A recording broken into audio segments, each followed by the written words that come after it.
guys, hello, and all the other things like it. How's it going? This is my big fat Krogan, my big boy in red and blue with frog-like tendencies because he hops around like a froggy and he has big old alligator skin. But he's using the N7 Crusader. This is that rare gun I was talking about. It's that it's a beast of a gun. It's a shotgun, and I got it by unlocking that box that they give you for pre-ordering the super deluxe edition, and I ended up getting the second version of it, so it's the N7 Crusader 2, and it is a beast. It two-shots these guys, but it only comes with 4 in the clip, which is kind of sad. It kind of makes me disappoint. But what are you gonna do, you know? I figure it's okay because I like to go in there with my big fat Krogan, put on his shield. Because if you see one of his abilities there in L1R1, it puts on some shield, gives him some extra damage, so he can take some extra damage. And you just go in there like swimwear and shotty to the body. But it is always weird, you know, switching over from using a ranged weapon to switching over and using the shotgun, or switching over from like the Vanguard who's super speedy running around and then going to the Krogan. So I might take a few deaths here, you know, because you have to get used to a different playstyle. You're like, well, I'm going from using cover a lot of the time and shooting from cover to being all up in there and all up in your face, you know. It just takes some getting used to. But I really like this Krogan. Something about him. I have his flamethrower fully upgraded, so I'm using that all the time, and it's a great way to get a whole bunch of multi-kills, and you run into a group of them and you just start spraying that thing around, and it just takes all these guys down all at the same time. I've had a few games where I've been able to do that, and it's super awesome feeling, because when you're using a gun, it just doesn't have that kind of power, you know? It just doesn't just shred through people the way an ability like the flamethrower does. I haven't used the character yet that has an ability like that one, so but I'm sure they exist. Like right here, you see me just get these guys, and you know, if I had just been using the shotgun, of course I would have got him, but it just feels good to toast them up like that. And when you face a guy like this, you can also use the flamethrower, you know, just look at that douchebag Vanguard trying to steal kills. Get out of here, Vanguard. Nobody likes you. Go back to Vanguard Town. Group of douchebags the Vanguards are, right? They're just the kings of stealing kills. Anybody with that charge ability, they'll see somebody with low health and they'll swoop in there and they'll use that ability and say, no, this is mine. Look at this. Look at all these guys getting toasted. And that's the other good thing about using that flamethrower attack, is that it does damage over time. So it not only toasts them and does a lot of damage in the moment, but you can leave them on flaming fire and walk away and they'll keep taking damage, and it's an awesome feeling, you know. You can use that to your advantage. You can set someone on fire and then go and take cover. They're still taking damage. It's an awesome thing to do. But anywho, so far I have been loving the multiplayer. I haven't been able to play much of the campaign, in fact, because the multiplayer just keeps me so hooked. Ah, get out of here! Get out of here, you douchebag! What the hell is that all about? And this guy pelting me from this side. I hate that the dogs can do that to you. They leave you all vulnerable. They don't do much damage to you, but they leave you vulnerable, like in that situation, to getting shot from someone else. It's like, go away, get out of here. It's freaking grease balls, man, I'm telling you. But yeah, I mean, I haven't been able to play very much campaign. I've gone a little further than creating the character because, geez, the multiplayer is so good. And part of it is that there's so much to do. There's so much progression. There's so many characters to unlock. And you know there's going to be DLC where there's going to be even more characters to unlock and level up and find out the cool stuffs that they can do. And I'm still on bronze, you know, I'm still doing bronze. I haven't even upgraded to the more difficult, you know, difficulties. That's a weird way to say that, huh? Difficulties, yeah. I haven't upgraded to like the silver or whatever the hell's above the bronze because I'm just not a high enough level yet. But actually I think I am, actually. You know, now it recommends that you're over level 10. I think I'm over level 10 with one of my characters now.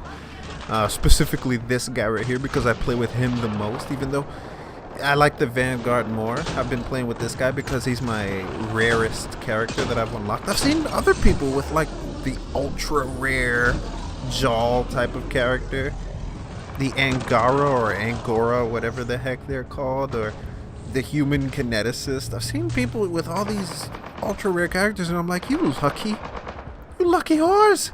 How did you get that guy? I want that guy. I'm stuck with a silly Krogan. I've only got this guy and someone else, but I'm gonna keep going. I'm gonna keep trying. I save up every time for the most expensive box. I never get those crappy little cheapo boxes.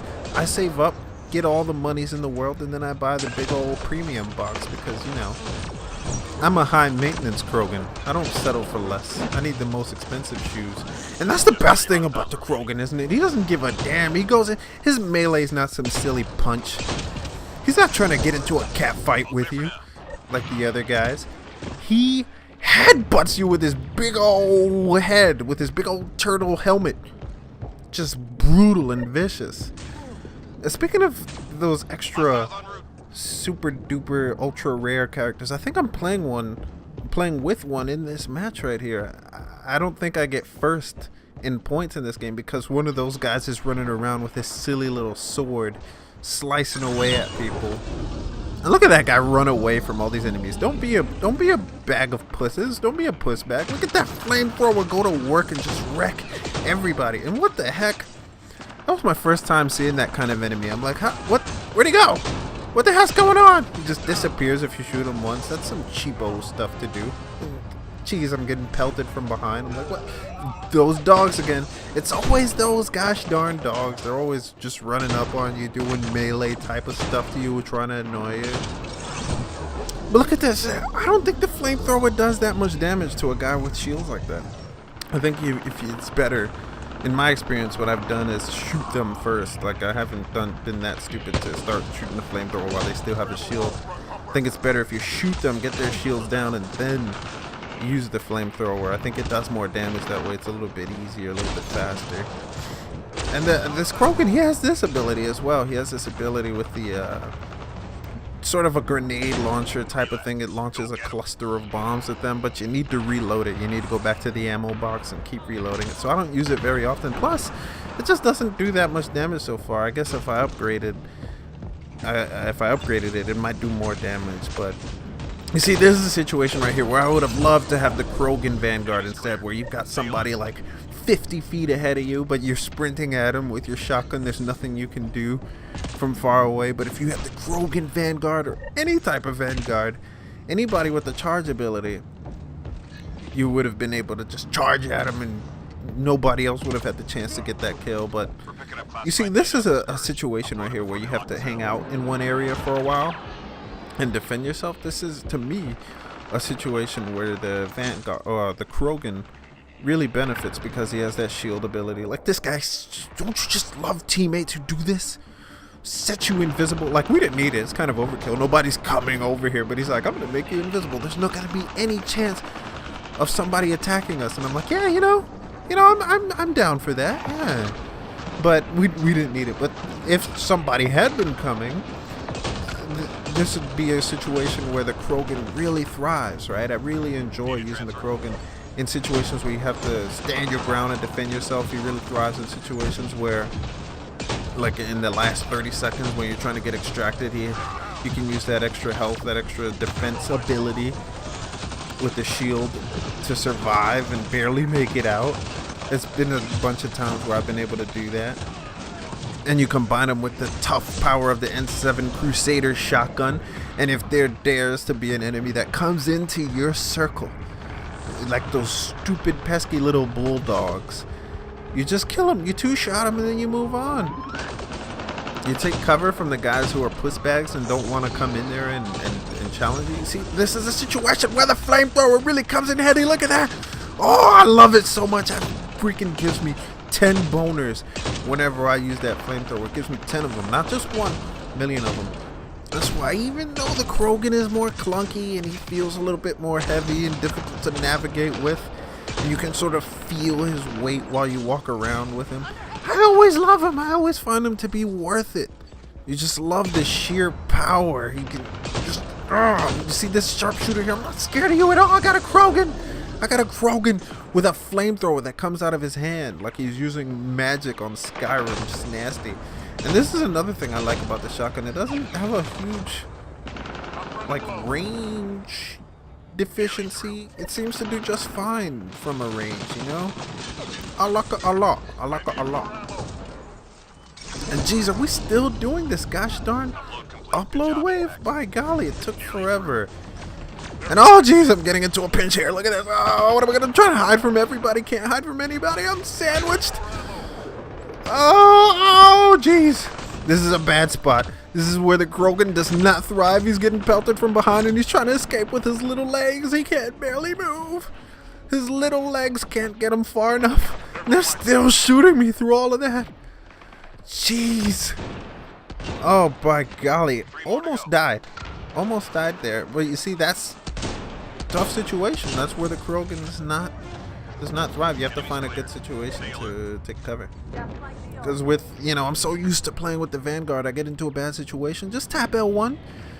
You recharge your shield that way. You just recharge your shield that way. But now I'm using this big fat guy and he's like, oh, move those little legs. Get out of there. He jumps and he tries to burst forward and he barely goes anywhere because he's so fat. So yeah, Krogan, not good for running. And finally we make it to the extraction wave. And I've got to say, I've had some mostly bad experience. Oh, hey. Oh, jeez. I don't even think I noticed that guy because he was a Krogan. I think I saw that he was a Krogan and I just trusted him because I'm also a Krogan. Now I'm trying to get away with my little legs again because it's a bad situation. Should have been in cover, should have been more careful because, you know, they throw everything at you here on the extraction wave like they always have. And like I was saying, most of my experiences in the extraction wave, probably because of bad teammates, I don't know, maybe I am a bad teammate, have been bad. I haven't been I think I've lost on the extraction wave more than I've been extracted on the extraction wave. It's been rough sledding. And whenever this douchebag comes out, I always try to take him out. I wish that all my teammates would focus on him and we could just shred him. Because, oh no, things are not going good. I'm trying to revive Mr. Snugglepuff next to the big robot. Get out of there, Mr. Snugglepuff, get out of there. And we take out the big robot, finally. Because we did the smart thing. We don't want that big guy running in there, swinging his big arms around, taking everybody out. And now, that invisibility cloak probably comes in handy. But we all don't use it. We all just start shooting our guns and take it away. But it seems pretty clear now. We did a great job, it looks like, clearing up the area. They threw the big robot at us and it looks like they had nothing left. Like everybody else is not rushing in, they're just hanging out. So I pull out my sniper, which is in the back pocket. I'm like, let me get some points, let me get some kills to end this off, because why not? And then I think we succeed. I think we get a full extraction. Yeah, that's good stuff. That is good stuff. Anyways, I think I ended up getting first that game. I don't think I was playing with that ultra rare guy this game. I think I ended up getting first in points. I don't know for sure. We're gonna have to check it out. I love playing with this Krogan class. Obviously it's my #1 class. I love to run around with him and use him. It seems to be the one that I do the best with. You know, like if you were going for a win, if you were going for a full extraction every time, I think that he's a really good option to go with rather than the other maybe more fun or fast-paced classes, you know. I really like him. You know, he's good for a win. And yes, I got first in points that game. It's not a competition, boys. But if it was, I was winning.